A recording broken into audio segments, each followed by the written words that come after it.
les lives de l'été, 30 lives en 30 jours pour booster votre activité. Hello, bienvenue. Allez, j'attends que vous vous connectiez comme d'habitude, hein, c'est une petite routine maintenant. Ce soir, on va attaquer des sujets sérieux. Fini la rigolade. Allez, vous êtes deux à vous être connectés. Ah, ben ça y est, génial pour le chat. Et ça y est, on sent que là, c'est rodé. Céline qui m'a mis un petit pouce. Dis-moi, Céline, tant que tu es là, ok, super. Ça veut dire que tu entends, j'imagine. Donc, confirme-moi que le son est bon pour toi. Salut Jenny. Hello Fabienne. Super, tout est ok. Impeccable. On sent que vous savez ce qu'il faut faire maintenant. C'est top. Ce soir, je vous donne 7 moyens, 7, pas rien, il y en a plus en vérité, mais allez, je suis sympa, 7. 7 pourquoi aller? Parce que c'est le 23e live et il reste 7 lives. Donc je me suis dit 7 moyens efficaces pour vous aider à conclure vos mandats ou à conclure vos ventes. Bonsoir Vali, bonsoir Yves, bienvenue. Hello Jenny, je ne sais pas si je t'ai salué. Tu es toujours en vacances ou pas avec ton super van et tes super photos. Salut Delphine, Hello Marjorie, j'attends 2-3 secondes encore que vous arriviez parce que vous êtes en train d'arriver. Et on attaque. Les 3 premiers, ils vont être super soft. Et après, ça demande un petit peu de concentration. Donc, ce soir, 7 moyens efficaces pour vous aider à conclure les mandats ou à conclure vos ventes. Bonsoir François, bienvenue. Alors, la première méthode que vous connaissez, puisqu'on en a déjà parlé, c'est la méthode tampon « Je comprends ». Alors, à user et abuser avec vos clients, c'est un grand classique, mais qui a fait toutes ses preuves et qui fonctionne toujours autant. Donc, je comprends quand un client vous formule une objection ou un avis ou qui vous émet un argument. Bonsoir Pascal. La meilleure des façons, enfin une des meilleures façons sur lesquelles vous pouvez opter, qui est simple, c'est de lui dire « Je comprends que vous me disiez cela ». Parce que nombreux propriétaires, par exemple, pensent la même chose. Et ensuite, vous envoyez tranquillement votre argument, d'accord, ou votre idée, ou votre vision. Pourquoi utiliser cette méthode tampon et pourquoi elle fonctionne énormément? Tout simplement parce que vous montrez au client que vous avez entendu ce qu'il a dit, que vous avez pris en considération son objection, son point de vue, son argument, peu importe. Hein, on a dit, il faut, comment dire, pas se braquer hein, quand on est sur le traitement des objections. Rien que le mot, ça fait hyper peur, mais ça reste avant tout une discussion entre deux personnes où vous exposez votre vision de professionnel, vous expliquez en quoi ce que vous lui apportez est important. Mais la personne en face de vous a vraiment besoin de savoir que vous l'avez entendu. Donc ça, c'est une méthode toute simple qui a fait ses preuves, qui marche, qui marchera et qui a marché, qui marche et qui marchera toujours.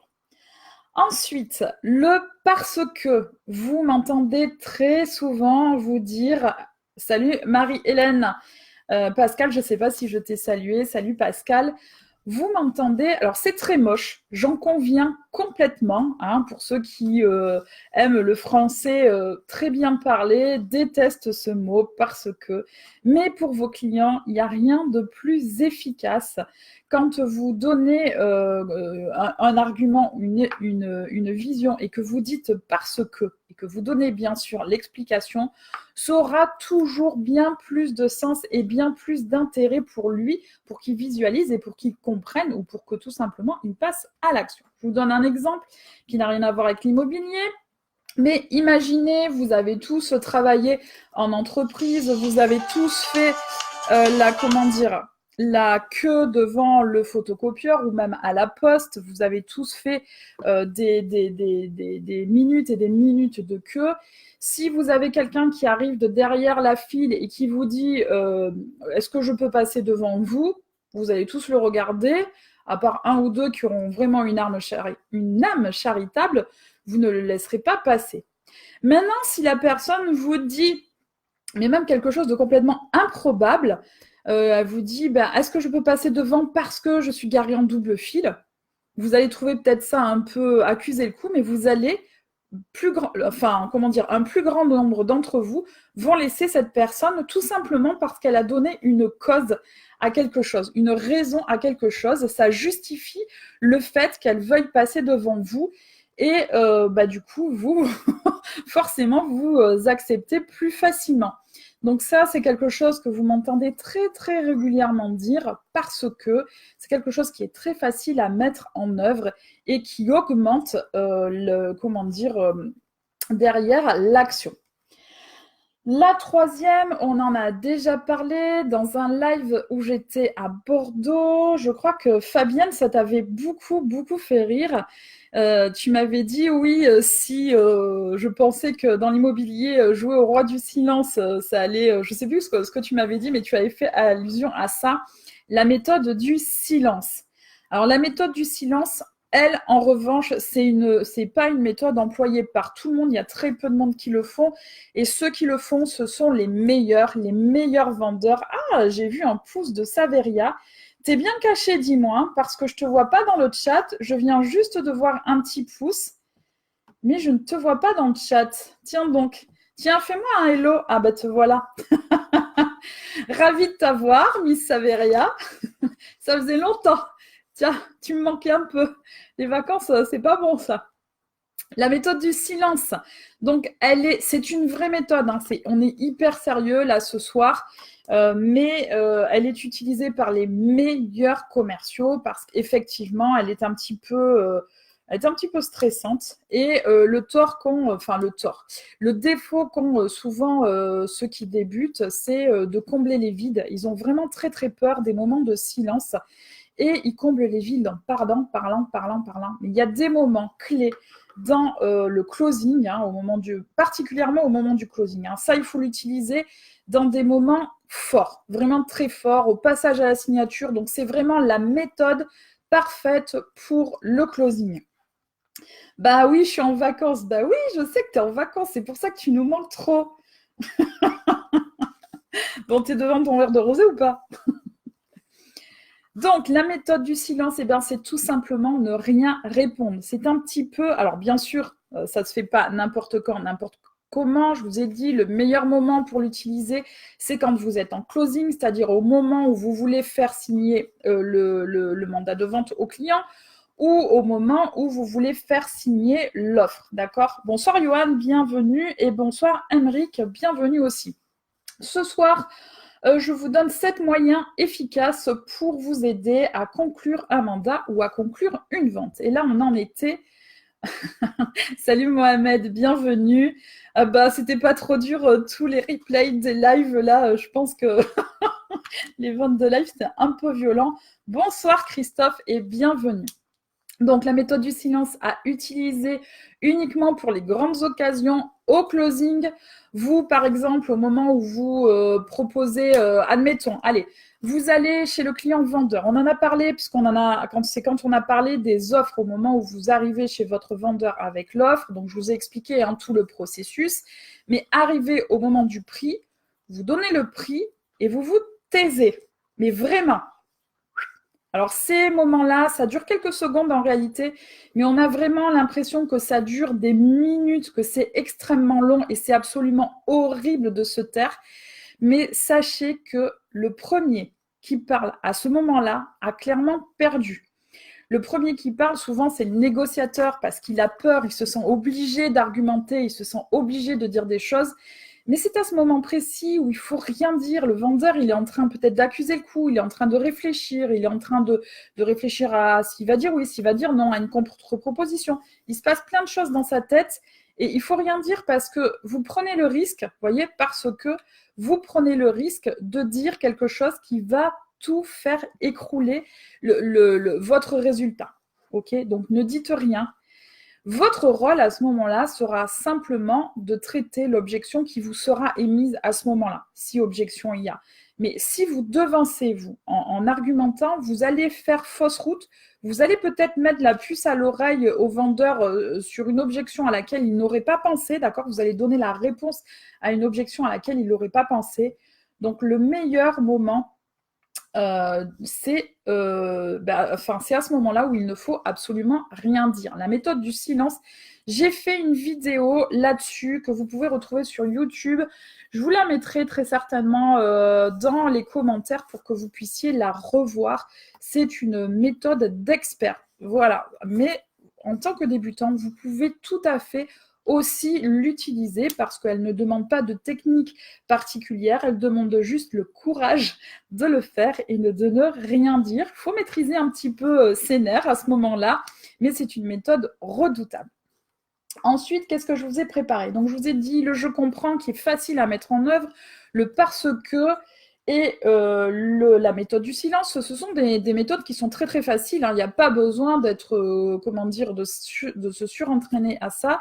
Il faut juste déjà y penser. Ensuite, ça on en a parlé, mais je voulais faire un récapitulatif.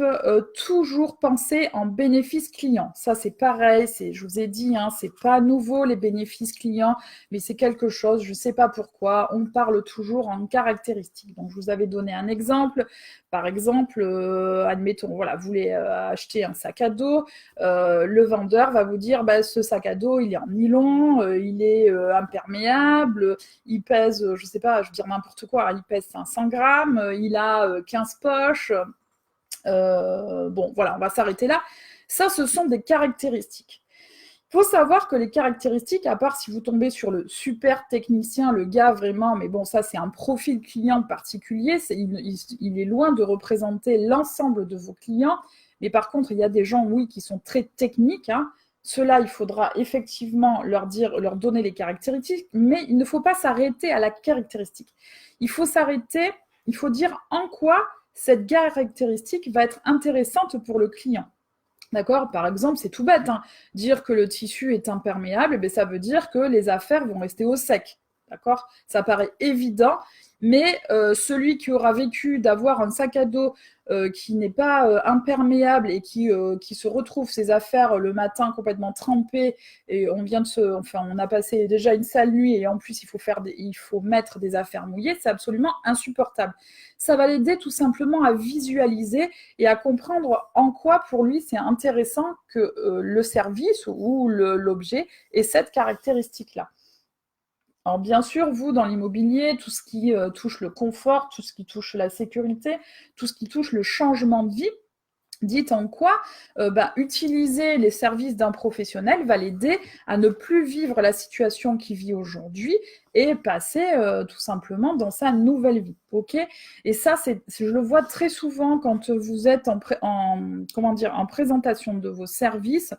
Vous émettez une liste incroyable de caractéristiques.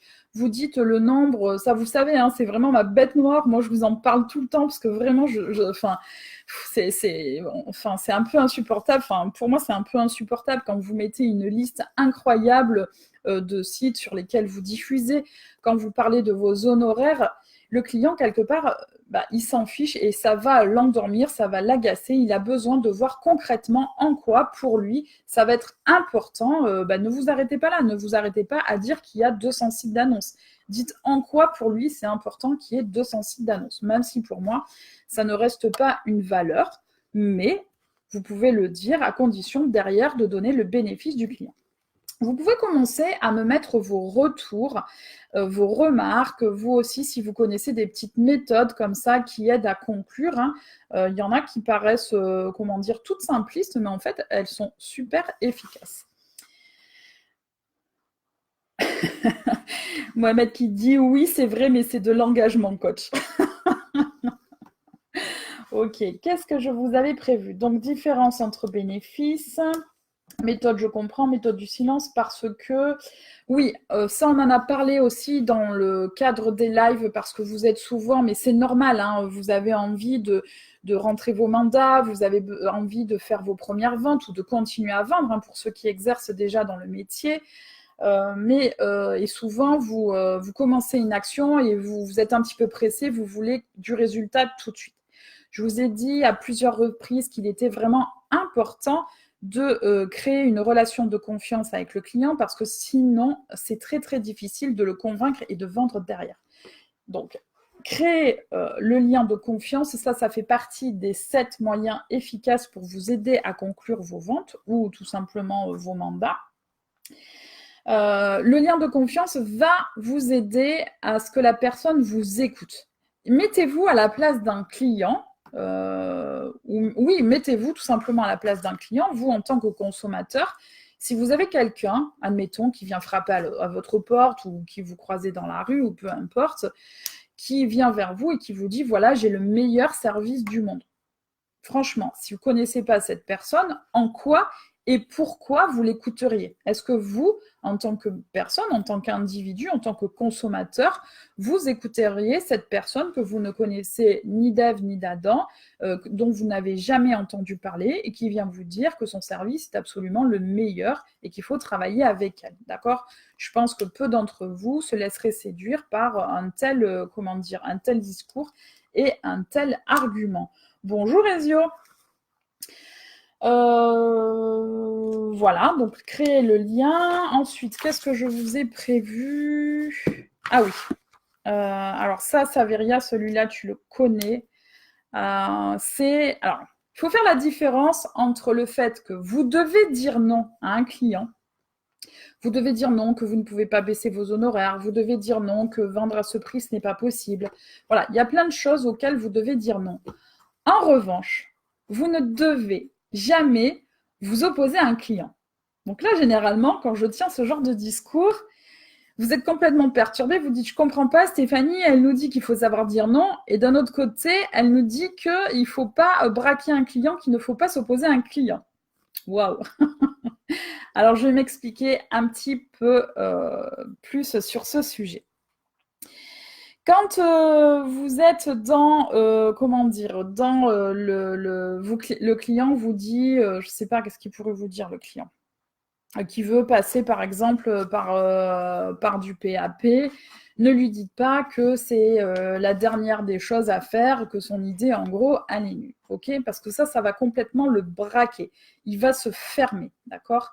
Le mieux, c'est d'utiliser une méthode qu'on appelle une méthode le pivot. C'est apporter des affirmations qui sont connues de tous, où le client va être d'accord et où vous aussi, vous allez être d'accord. Et à un moment donné, vous basculez vers la vision du professionnel et vous apportez vos arguments. La problématique de s'opposer à un client, alors pas dans le non, attention, hein, ce sont vraiment deux choses différentes. Savoir dire non à un client quand c'est nécessaire, par exemple pour les honoraires ou pour, qu'est-ce que je vous ai dit tout à l'heure? Oui, son prix qui était trop élevé. Ça, c'est très important que vous disiez non. Mais ne vous opposez pas de façon à le braquer et de façon à fermer la discussion. Qu'est-ce que je voulais vous dire d'autre? Allez-y, commencez à réagir. Moi, je regarde parce que j'ai un petit trou de mémoire sur ce que je voulais vous dire. Donc, je crois qu'on en a la 5e. Hop, où est-ce que j'ai marqué? Alors, 1, 2, 3, 4, 5, 6, 7.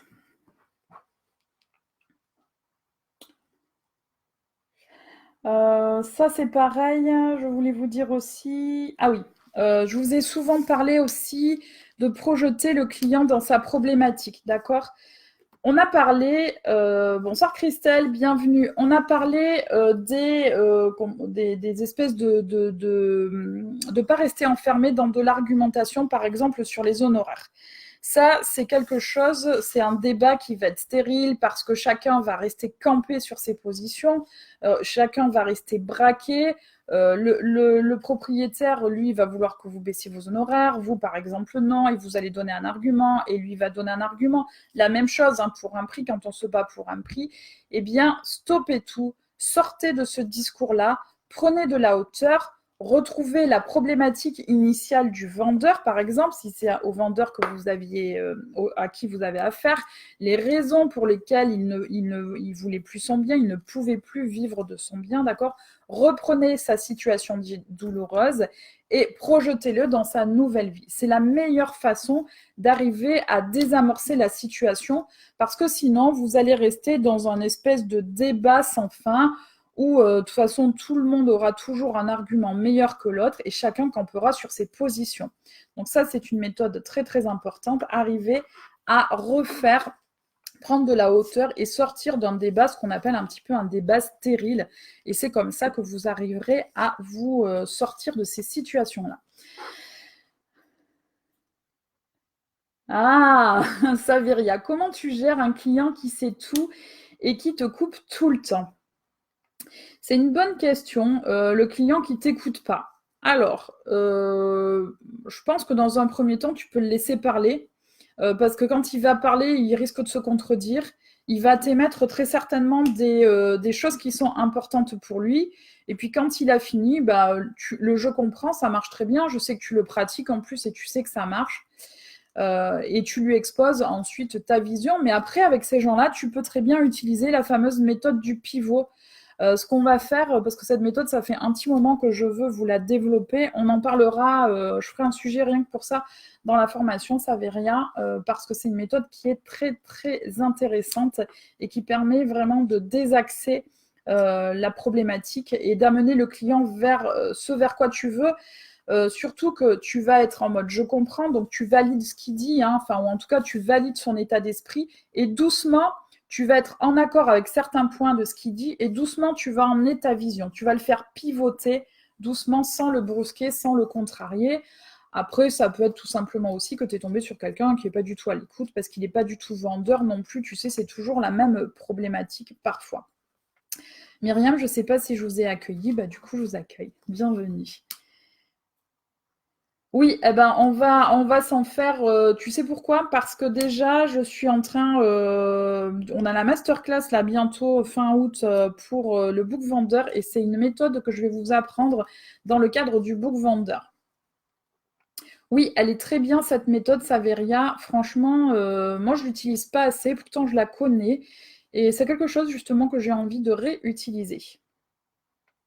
Oui, Mohamed, tout à fait, le laisser parler et bien l'écouter.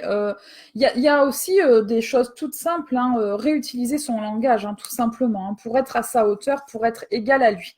Avec ce genre de personnes, effectivement, il ne faut pas du tout se positionner en nous experts. Déjà, de toute façon, ça passe assez mal. Mais si vous avez la chance de vivre, en plus de ça, une situation d'avoir déjà vécu la situation qui vous décrit ou l'argument qui vous décrit, et ben dites-le, bah oui, moi aussi j'ai vécu ça, c'était exactement pareil, et je m'en suis sortie comme ça et comme ça, de telle manière. Et ça désamorce énormément. Pas d'opposition, surtout pas, hein, c'est ce qu'on disait, je crois que tu es arrivé à ce moment-là, en fait, ça verra, je sais plus. Donc ne pas vous opposer parce que là c'est pire, hein, chacun va camper sur ses comment dire, sur sa position et généralement ça ne s'arrête pas, on dégringole très très rapidement. Voilà, je refais un petit check pour savoir si je vous ai tout dit. Donc les bénéfices, ça je vous l'ai dit. Le je comprends, la méthode du silence, le parce que, le lien de, comment dire, de relation, de confiance avec lui pour qu'il vous écoute. La méthode du pivot et ne pas s'opposer au client. Donc on est bon, on en a 7. Allez, j'attends vos réactions là-dessus. Est-ce que ce genre de petites méthodes, vous avez envie de les utiliser? Est-ce que vous les utilisez déjà? Comment ça s'est passé pour vous? Allez-y, dites-moi tout, je vous écoute.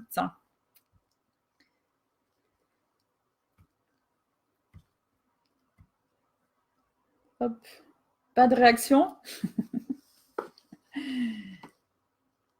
Ah, il y a des choses super simples là que n'importe qui peut mettre en que n'importe qui peut mettre en application. La team, les anciens de la team là, genre Saveria et Jenny, il y en a pas mal dont je vous avais déjà parlé. Vous en êtes tout par rapport à ça? Est-ce que vous pensez à les appliquer? Parce que là, c'est vraiment faut y penser tout simplement. Ah, t'as pas compris quoi, Saveria? Dis-moi, parce que si tu me dis juste j'ai pas compris, je suis pas bien, moi, là. Explique-moi.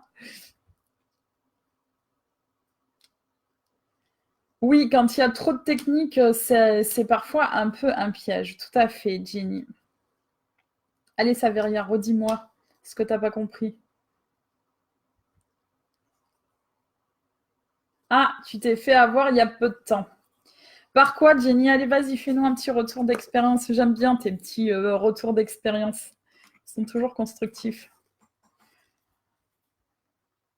Moi, j'ai fait le tour, hein. Après, j'en ai plein encore derrière ma botte secrète, mais bon.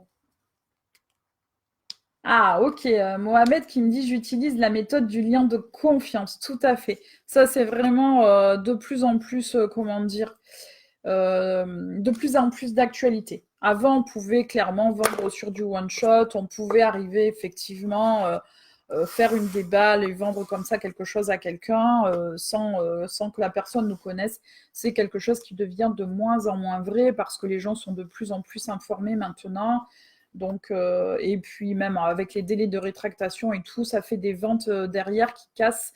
Donc, il faut vraiment instaurer ce lien de confiance et c'est vraiment comment dire, c'est vraiment primordial aujourd'hui. Allez, qui d'autre? Non? Bon, au moins, est-ce que ça vous a plu ou pas ces 7 conseils pour vous aider à mieux vendre ou à mieux conclure vos mandats ou vos ventes, tout simplement? Dites-moi dans les commentaires ou mettez des pouces, peu importe.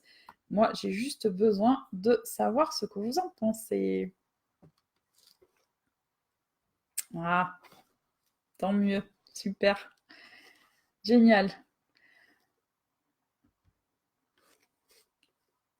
Ah, Jenny qui me dit maison bioclimatique et je savais en y allant, du coup, j'ai bossé le dossier à fond. Pascal qui dit je prends note surtout sur le silence. Ah oui, bah alors Pascal, je crois que tu es arrivé un petit peu vers la fin. J'ai carrément fait une vidéo sur la méthode du silence, donc je mettrai le lien dans les commentaires pour que vous puissiez la revoir pour ceux qui ne l'avaient déjà pas déjà vu. Saveria qui dit yes, c'est top. Fabienne qui dit oui, ça m'a beaucoup plu. Et Jenny qui dit mets sur place le vendeur, j'ai pas creusé son métier et il était dans les énergies. Donc tu as eu droit au déballage technique. Enfin, toi, tu es parti sur la technique et ça a été un peu la cata. Saveria qui dit j'aimerais revoir la méthode de l'entonnoir. Yes, ok, ben ça, comme ça fait partie de la prise de mandat. On va le revoir, puisque de toute façon, dans le cadre du book vendeur, là, on va tout revoir. Donc, on reverra cette fameuse méthode de l'entonnoir. Super, ok, génial. Bon, eh bien, moi, j'en suis à mon 23e jour de défi sur les 30 jours. Tiens, Saveria, t'es pas au courant, toi, parce que je ne sais pas si tu avais vu les lives ou pas du tout, j'en sais rien, ou si tu les as regardés en replay. Qui est-ce qui est nouveau ce soir? Il y a plusieurs personnes. Mohamed, peut-être que vous avez réfléchi à un petit défi. Jenny, tu étais en vacances, donc tu n'étais pas trop en mode défi. Je crois que tu m'avais dit qu'on verrait ça à la rentrée. Myriam, Christelle, Ezio, Christophe, tiens, je ne sais pas où vous en êtes non plus par rapport à ça, par rapport au défi. Donc, ce que je vous proposais, moi, l'idée d'avoir accepté ce challenge, parce que c'est un challenge qu'on m'a lancé, je l'ai accepté parce que je me suis dit que c'était un bon moyen pour vous aussi, vous faire passer à l'action. Donc, l'idée, c'est de vous challenger sur 30 jours sur une action sur laquelle vous procrastiniez jusqu'à maintenant, de la lancer sans réfléchir, sans vous poser de questions, juste passer à l'action pendant 30 jours et de mesurer les retours pendant 30 jours. Jenny qui me dit défi à la reprise. Ça veut dire que tu n'as pas repris encore. Mohamed qui dit ah oui, vous aviez oublié. Pascal qui dit c'est pour ça, je pense que R1, R2, voire R3 sont importants. Créer le lien de confiance, prendre le temps d'écouter, de poser des questions. Oui, alors Pascal, R1, R2, ça suffira. Mais l'idée, c'est de créer une relation de confiance aussi en amont hein, avant que les gens, vous les ayez en rendez-vous. Mais parfois, des fois, oui, il faut les voir 3 fois. Après, le problème, c'est que plus on fait, plus on étale dans le temps, plus tu prends le risque qu'un confrère vienne s'immiscer, entre et d'être un peu peut-être pas meilleur, enfin c'est pas forcément le mot, enfin parfois il y en a qui seront peut-être meilleurs ou d'autres qui seront un peu plus requins et qui vont tout envoyer d'un revers de main ton boulot. Donc il faut éviter. Mais si c'est quelqu'un que tu viens juste de voir avec qui tu n'as pas tissé une relation de confiance, ça peut être effectivement un bon moyen. Ah, tu en avais vu quelques-unes, ça veut rien. Ok. Et Jenny, morte de rire, qui dit et gros défi, mais pas sur la pige. Tu me mets la puce à l'oreille. Je sais pas si tu m'en avais parlé ou pas, je m'en rappelle plus. Moi, il y a quand même beaucoup de lives qui sont passés avec beaucoup d'engagement. On a 15 personnes qui sont passées à l'action, qui sont rentrées dans le défi 30 jours des lives. Moi, j'ai trouvé ça vraiment génial. Donc, allez, vas-y, dis-moi. Dis-moi ta petite idée que tu as derrière la tête. Pascal qui dit yes.